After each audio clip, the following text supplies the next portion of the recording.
असं कसं करतात? आंदोलनकर्त्यांचं असं म्हणणं आहे की एससीबीसी पण आहे, आता हे ओबीसी मध्ये पण येत आहेत, ईडब्ल्यूएस पण. मग नाही, ईडब्ल्यूएस कुठं करत? एका समाजाला थोडी मिळाला. तीन वेगवेगळे आरक्षण किंवा दोन दोन वेगवेगळे आरक्षण, दोन्ही आरक्षणामध्ये एकच समाज कसा असू शकतो?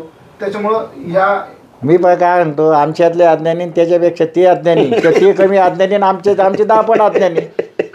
आता एसीबीसीत कोण आहे? मराठा आहे, बरोबर आहे. हा ज्याची कुंभी जात सापडली तो तर पहिल्यापासून ओबीसीत आहे ना. हे माळी आणि तेली तर नंतर आले ना. असं काय करतं? आम्ही बोलत नाही हो. 67च्या नंतर आले, एका कागदाच्या लिस्टवर आले. आम्ही विरोध केला असतं, झालं असतं का? पण नाही म्हणतो आम्ही, झालं बचायला काय हरकत आहे? 180च्या 380 झाल्या. कोणत्याही मराठा संघटनांनी विरोध केला का? अजिबात नाही केला ना. असं हे इतिहास आहे. जेव्हा ओबीसी मध्ये काही जाती घातल्या जात होत्या मंडल आयोगाच्या मार्फत, तेव्हा शरद पवारांनी कुठेतरी मुद्दा मराठा समाजाला बाजूला ठेवलं. आज सुद्धा टीका होत होती. नाही, होती ना ही टीका. आता 94च्या पहिल्याचा काळ विचार केल्यानंतर हो, आता मी म्हणलं तर आमच्या मराठा समाजाच बदला आणि ते अज्ञानातून आम्हालाच काहीतरी बोलतील.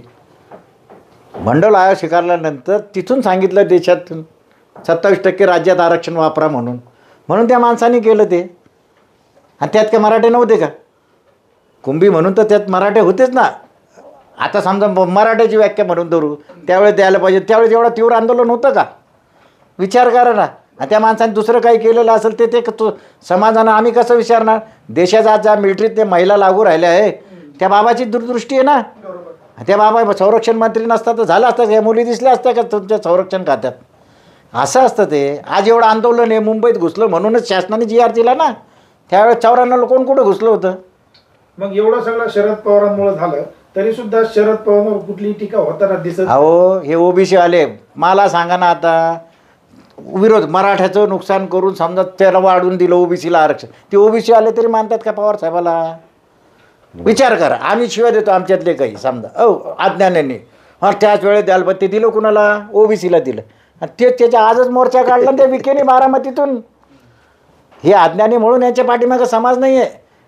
ज्या व्यक्तीने कोणी असो, कोणत्याही समाजाचा असो, कृतज्ञता व्यक्त करणारा जो व्यक्ती असेल तोच पुढं जाईल. आमच्यासाठी आदर्श तेच आहे. शाहू महाराज आहे, महात्मा ज्योतिबा फुले आहे, बाबासाहेब आहे, महाराज आहेच आमचे शिवाजी महाराज, अण्णाभाऊ साठे पण आहे. आदर्शच नाही आमच्यासाठी. काय बोलायचं म्हणून बोलायचं का? आम्हाला काय राजकारण करायचं गेलं का निवडून? मला तर नाही बाबा.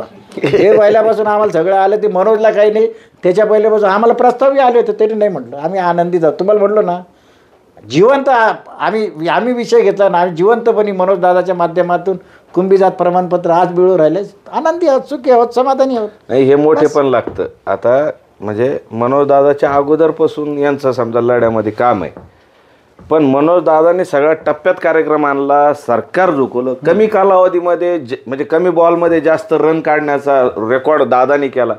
अभ्यासक मंडळीनं मानलं ना की बाबा तुमच्यामुळं मिळतं. यांना काय पाहिजे? जसं तुमचे वडील यांचे वडील स्वातंत्र्य सैनिक होते, ते लढले मराठवाड्याच्या मुक्ती संग्राममध्ये म्हणून त्यांना स्वातंत्र्य सैनिक मानलं गेलं. आता आमची इच्छा काय आहे? आम्ही या लढ्यात लढतोय ना, आम्ही जर मेलो तर आम्हाला आरक्षण सैनिक म्हणावा.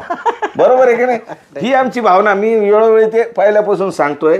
आणि भाऊचं तेच म्हणणं आहे की आणि हे ऍक्सेप्ट करायला लागा. तुम्ही किती वर्ष किती काम केलेलं आहे आणि काय केलेलं हे सोडून द्या. आज मिळतंय, कुणामुळं तरी मिळतंय. मनोज दादा स्वतःसाठी करीत नाही, हे आपल्या लेकरा बाळांसाठी मिळतंय, आपल्या नाते गणगोतातल्या याच्यातल्यासाठी मिळतं. एवढं मोठेपण बाळगा आणि काय तुमचे शंका असतील त्या मनोज दादाला येऊन सांगा, बस चर्चा करा. बरोबर आहे? बरोबर आहे, एकदम. आता काय ओबीसीचे काही लोक म्हणतात की तुम्ही आता पाटील लावू नका, मराठा लावू नका, तुम्ही आता ओबीसी झाले, तुम्ही कशाचे पाटील? हो, पाटील काय मराठीचं का? हो, पाटील ही पदवी आहे. महाराजांच्या काळापासून पाटील आहे. का धनगर पाटील नाही आहे का?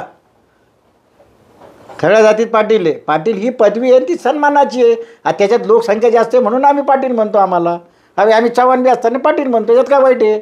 आणि बाहेरचे आपल्या प्रदेशाचे लोक काय म्हणतात? पाटीलच म्हणतात, मराठेच म्हणतात ना. बचेंगे तर और भी लढेंगे. काय बरं, मराठेच म्हणले ना. ते का सगळे मराठेच होते का सैनिकात? सगळ्या 18 वगैरे जातीचे लोक होते, त्यांना मराठा म्हणतात. व्यापक संकल्पना आहे. काय बोलणारा माणूस कोणत्या विचारातून बोलतो? राजकीय क्षेत्रातून बोलतो, सामाजिक बोलतो, खरंच त्याला मिळालं पाहिजे का प्रतिष्ठेसाठी आंदोलन करतो? या सगळ्या गोष्टी